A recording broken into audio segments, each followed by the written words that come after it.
তাআলা আমি যে আয়াতে কারিমা তেলাওয়াত করেছি, আল্লাহ তাআলা ডেকে বলতেছেন, ইয়া আইয়ুহাল্লাযীনা আমানুত্তাকুল্লাহ, হে ঈমানদারগণ আল্লাহকে ভয় করো।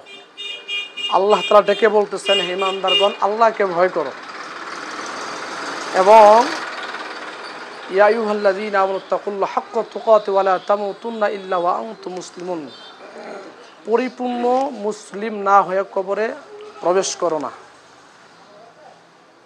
আমরা কিন্তু এখানে যারা বসে আছে, আমরা কিন্তু কেউ পরিপূর্ণ মুসলিম হতে পারিনি। এটা কি আপনারা কি এটা একমত? কিভাবে?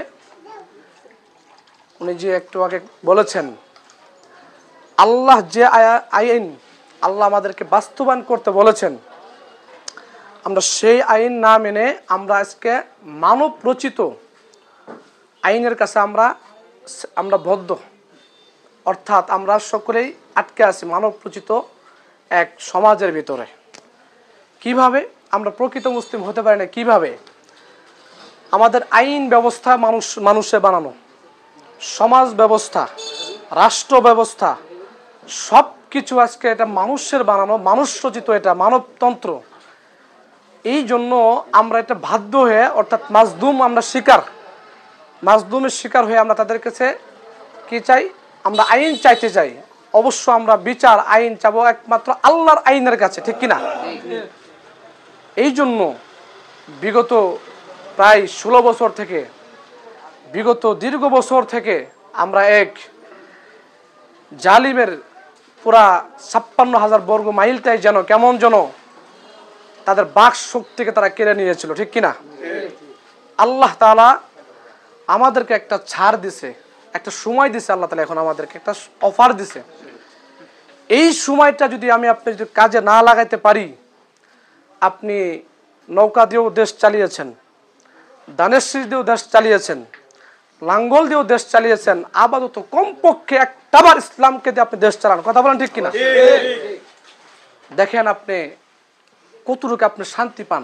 আপনি কি জানেন, প্রত্যেক রাজনীতিবিদ তারা কিন্তু জানে গণতন্ত্রের এই মজা, রাজতন্ত্রের এই মজা, সমাজতন্ত্রের এই মজা, ইসলামী হুকুমত এটার এই মজা তারা জানে।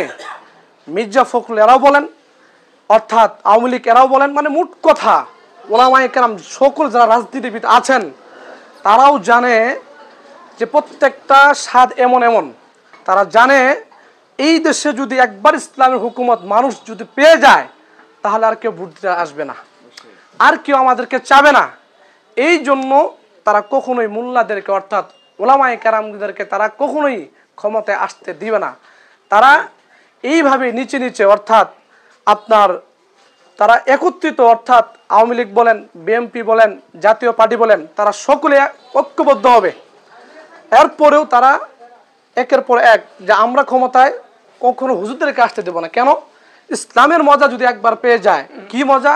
একজন রিক্সাওয়ালা তার অধিকার সে খুঁজে পাবে, একজন ভ্যান চালক সে অধিকার খুঁজে পাবে, অর্থাৎ একজন প্রাইভেট কার চালায় সেও যেমন বিচার পাবে, একজন ভ্যান চালক সেও তেমন বিচার পাবে যদি ইসলামী প্রতিষ্ঠা কায়েম হয়। এই জন্য একটা সুযোগ আমাদের জন্য আসছে, এই সুযোগটা আমাদেরকে হাতছাড়া করা যাবে না। এই সুযোগটা আমরা ভাবতেছি, আমরা এমন যদি এখন ভাবি তার একটাবার এই সেই বিএনপি এরকম দেখি, তাহলে একটা কথা মনে রাখবেন, আমরা ইতিপূর্বে কিন্তু শাসন দেখেছি না? দেখছি। এই জন্য মুমিন একবার ধোঁকা খায়, দ্বিতীয়বার ধোঁকা খায় না। এই জন্য আমি আয়াত তেলাওয়াত করেছি, ইয়া আইয়ুহাল্লাযীনা আমানুত্তাকুল্লাহ, আল্লাহকে ভয় করবেন। আপনি সিলটা কোথায় দিচ্ছেন, কোথায় মারতেছেন? আপনার ভোটের মাধ্যমে একজন জালিম শাসক তৈরি হবে, আর সে ফল কিন্তু আপনি পাবেন। এই জন্য একটা সময়, একটা অফার আসছে, এই সময়টা যদি আমি কাজে লাগাতে পারি, তাহলে এটা লেখে রাখেন, এইবার যদি কোনো ইসলামী দল না আসতে পারে, তাহলে সামনে ভয়াবহ আমাদের জন্য অপেক্ষা করছে।